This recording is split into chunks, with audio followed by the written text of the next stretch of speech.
Sin esperanza encontraba yo, muerto y perdido. ¿Cómo están, hermanos? Dios les bendiga. Me alegro mucho de poder saludarles y de compartir este jueves 18 de febrero del 2021 el estudio doctrinal que siempre estamos llevando acerca del credo apostólico. Esta vez nos toca la lección número 6 y estudiar la segunda parte del tema, que es la humillación de Cristo. Esta segunda parte comprende su muerte, sepultura y descenso a los infiernos. Tenemos como texto base Isaías 53 del 1 al 12, Romanos 3, 10, 3, 23, 5, 8. Y también el credo apostólico, ¿verdad? Que es nuestro texto también base para el estudio. Vamos a memorizar el texto de Romanos 5, 8 que dice: Mas Dios muestra su amor para con nosotros, en que siendo aún pecadores, Cristo murió por nosotros. Romanos 5, 8. El propósito de esta lección es reforzar la primera parte del estado de humillación de Cristo, su nacimiento y padecimiento bajo Poncio Pilato. Eso lo vimos el jueves anterior. También estudiar la segunda parte del estado de humillación de Cristo, su crucifixión, muerte, sepultura y descenso a los infiernos. Y comentar en qué forma la humillación de Cristo nos beneficia y nos da vida. Tenemos aquí el credo apostólico, que siempre leemos completo antes de iniciar el estudio, y tenemos en color verde resaltado un poquito la parte que estamos estudiando. Dice el credo: creo en Dios Padre Todopoderoso, Creador del cielo y de la tierra, y en Jesucristo, su único Hijo, Señor nuestro, que fue concebido del Espíritu Santo, nació de la Virgen María, padeció bajo el poder de Poncio Pilato, fue crucificado, muerto y sepultado, descendió a los infiernos. Esa es la parte del estudio, ¿verdad? Al tercer día, sigue diciendo el credo, resucitó de entre los muertos, subió al cielo y está sentado a la diestra de Dios Padre Todopoderoso. Y desde ahí vendrá al fin del mundo a juzgar a los vivos y a los muertos. Creo en el Espíritu Santo, la Santa Iglesia universal, la comunión de los santos, el perdón de los pecados, la resurrección del cuerpo y la vida perdurable. Amén. En esta lección, mis hermanos, esperamos recordar un poquito lo aprendido en la lección anterior y complementarlo con esta segunda parte. El tema general, pues, es el estado de humillación de Cristo. Ese estado de humillación de Cristo comienza con la encarnación. Al hacerse humano, deja su condición divina y se hace humano. Nace de una virgen. Luego padece bajo el poder de Poncio Pilato. Esa es la primera parte. Hoy veremos que ese estado de humillación se completa por su crucifixión, muerte, sepultura y descenso a los infiernos. Es decir, el Dios soberano, el Dios todopoderoso que se hizo hombre, viene a este mundo, nace de una virgen, crece como cualquier ser humano, padece porque es acusado y padece bajo el poder de un gobernador romano, Poncio Pilato, y también por esa misma acusación, él llega a la cruz, muere en la cruz, es sepultado y desciende a los infiernos. Los textos de Romanos 3:10 y 3:23 nos muestran, mis hermanos, la condición humana. Porque el pecado que teníamos, estábamos destituidos de la gloria de Dios, ¿verdad? Y no había ninguna esperanza de cómo nosotros mismos pudiéramos pagar la deuda, ¿verdad? Era una condición de pecado y de condenación total. Era necesario, pues, que alguien viniera y rescatara a los seres humanos. La primera parte dice: fue crucificado y muerto. Para librar al hombre de la condenación era necesario el sacrificio en la cruz. Muchas veces hay personas que reflexionamos y decimos, pero ¿por qué morir en una cruz? ¿Por qué no morir de otra manera? Pero realmente la muerte en la cruz tiene su propio significado, ¿verdad? Tiene mucho significado con algunos de las profecías que habían que vienen pues del Antiguo Testamento. Y el rescate por el pecado se cumplía en el Antiguo Testamento por un sistema de sacrificios en donde un animal perfecto, sin ningún defecto, era sacrificado delante del Señor para pagar el pecado. Entonces, en lo histórico, la crucifixión era una forma de morir usual bajo el Imperio Romano y era cuando había sedición y sublevación. Es decir, los romanos lo aplicaban cuando la gente se oponía al emperador, ¿verdad? Cuando bajo, ¿cómo se dice? Digamos, cuando en la oscuridad planificaban pelear contra el imperio. Él, además de esa muerte que es histórica, en donde el imperio romano lo crucifica, sí, recibió también o pasó por un juicio judío. Los judíos lo condenaron y lo ofendieron, lo azotaron por afirmar que él era el Cristo, aunque Jesús jamás afirmó eso, ¿verdad? Y, sin embargo, esa era la culpa que el pueblo judío, las autoridades religiosas judías imputaban al Señor Jesús.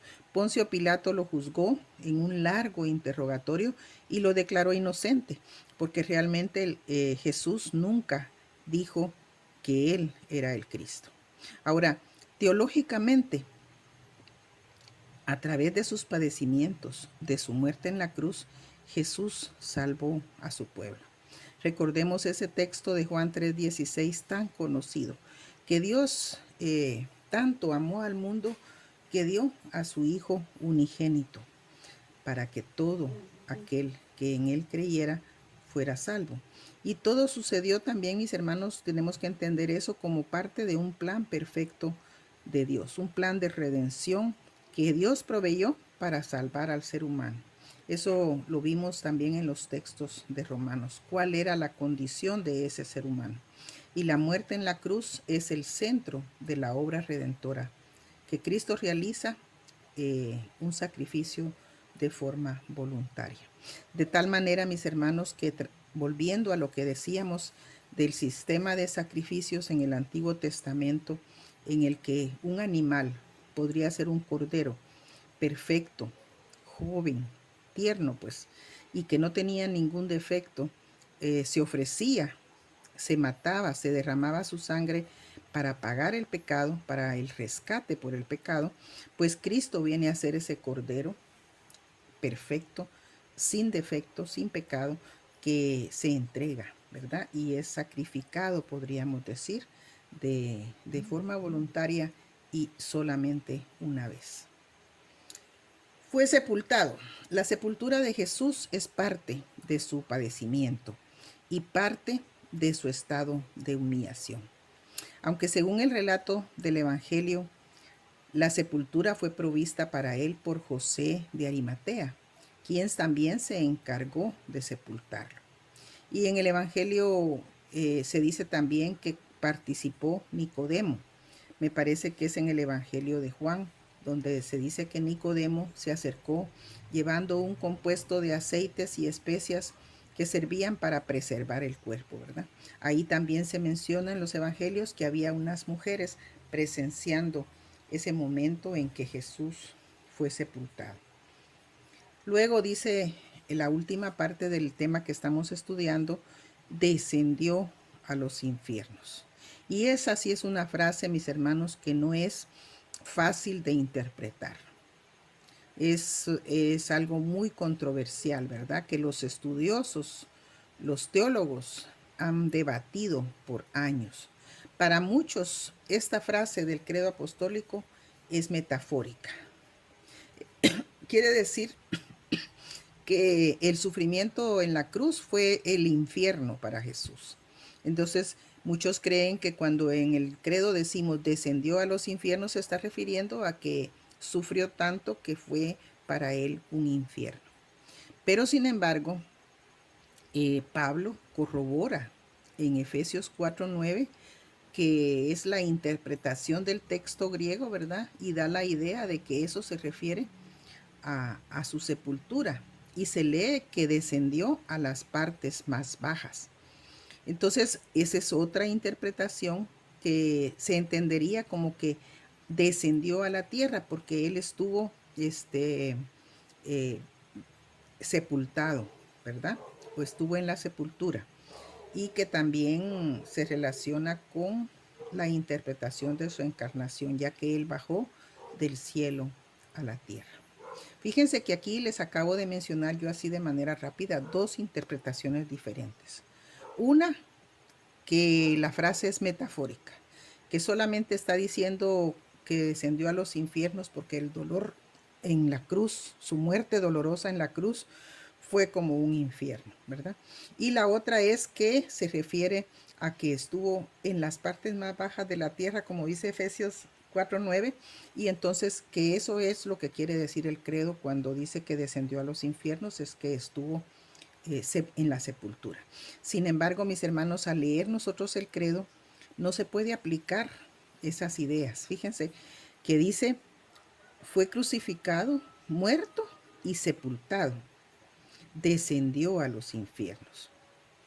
Eso significa que ya se había hecho ya había pasado por el padecimiento bajo Poncio Pilato, ya había pasado por la crucifixión, ya había muerto, ya había sepultado y entonces el credo dice descendió a los infiernos. Se debe entender entonces, mis hermanos, que el credo tiene cierta secuencia y no se puede referir a la encarnación, ¿verdad? Como que el cielo bajó a lo más profundo de la tierra, porque de ahí se perdería la relación, ¿verdad? Cuando el credo lo está diciendo en ese orden, crucificado, muerto, sepultado y luego descendió a las partes más bajas de la tierra. Es una parte del credo muy complicada de entender para los cristianos, pero podemos concluir que su significado puede ser el hecho de que Cristo permaneció bajo el poder de la muerte hasta el tercer día en el cual resucitó. Y de esa resurrección vamos a hablar en la próxima lección. En conclusión, mis hermanos, podemos resumir esta lección y la lección del jueves anterior en esta descripción de las 5 etapas de la humillación de Cristo. La primera es su nacimiento. El estado de humillación de Cristo inicia con su nacimiento, donde Jesús, sin dejar de ser Dios, se hizo hombre al nacer de una doncella, de una virgen. Luego viene su padecimiento bajo Poncio Pilato. Y esto comprende todo el sufrimiento a lo largo del ministerio de Jesús y su juicio ante el poder romano. Luego, la muerte y crucifixión, dolorosa y vergonzosa, para pagar nuestra deuda ante Dios por los delitos y pecados personales de todo el mundo, de todo aquel que crea en Jesús. Todo el que crea en Jesús, sus pecados pasados, presentes y futuros ya están pagados por la muerte y el sacrificio de Cristo. La sepultura, que es una confirmación de que Cristo murió. Muchas personas podrían decir que si no lo hubieran sepultado, dirían, bueno, tal vez solo se desmayó, perdió el sentido, quedó en coma, pero la sepultura nos confirma que Cristo murió.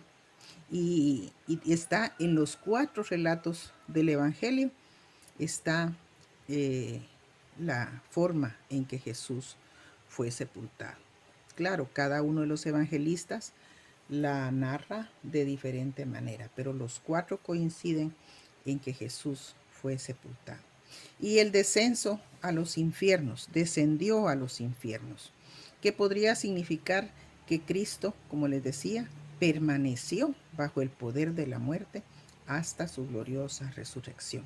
Recordemos al aquel texto en Primera de Corintios capítulo 15, donde Pablo canta, exclama la victoria de Jesús sobre el aguijón de la muerte.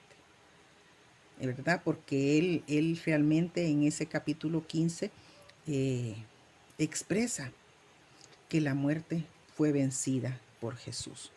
Aquí, mis hermanos, tenemos detalladas las 5 partes o 5 etapas del estado de humillación de Cristo. Gracias a Dios por este estudio bíblico que tenemos y continuamos, si Dios lo permite, el próximo jueves con más acerca de Jesucristo. Recordémonos que primero dijimos, creemos en Dios, Padre Todopoderoso, Creador del cielo y de la tierra. Y ahora estamos hablando de que creemos también en Jesús, en su Hijo, ¿verdad? Que nació de la Virgen, que padeció bajo Poncio Pilato, que murió en la cruz, fue crucificado, muerto y sepultado, y descendió a los infiernos, es decir, permaneció bajo el poder de la muerte hasta el tercer